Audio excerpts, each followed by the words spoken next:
Turning now to campaign 2018, the November election is roughly 6 weeks away now, and voters will decide who will become Connecticut's next governor. There have been a few debates with the Republican and Democratic candidates, but in this Wednesday's Channel 3 debate, a well-known unaffiliated candidate who once ran as a Republican will also be included. Chief Capitol reporter Susan Raff is live at the state capitol now with a preview. Susan. Dennis, unaffiliated candidate Oz Griebel has been able to participate in at least one debate, but he's been pretty much left out of all the rest. Some don't feel that he should participate in the debates, that he's a distraction, and that he will ultimately take away votes from the other candidates. However, unaffiliated voters have a large pull here in Connecticut.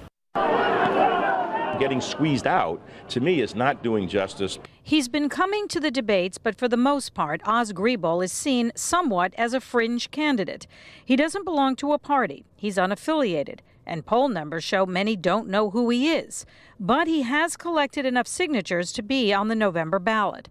When it comes to Connecticut voters, Democrats outnumber Republicans almost 2-to-1. Those who belong to the Independent Party represent the smallest voting bloc, about 25,000. But clearly, the largest are unaffiliated voters, some 900,000. We have the unaffiliated voters, we call them U's, and yes, they will play an increasingly important role. Ed Mallon's economic policy is identical to Dan Malloy. At a recent debate, Republican Bob Stefanowski said he's okay with Griebel participating. He's going to cut taxes for the wealthiest people in our state. Democrat Ned Lamont has said he doesn't like the idea. Unlike the two main parties, unaffiliated voters are not organized, and it's harder for them to get signatures to be on the ballot because they don't have local town committees supporting them. But unaffiliated voters are critical, especially in a tight election. A lot of them actually they lean one way or the other, but maybe they're not a declared party member, but they probably lean either Democrat or Republican. So that's what everybody's going to be looking at. And when it comes to unaffiliated voters, we are learning that they are the least likely to actually vote when it comes to or compared to all the other parties.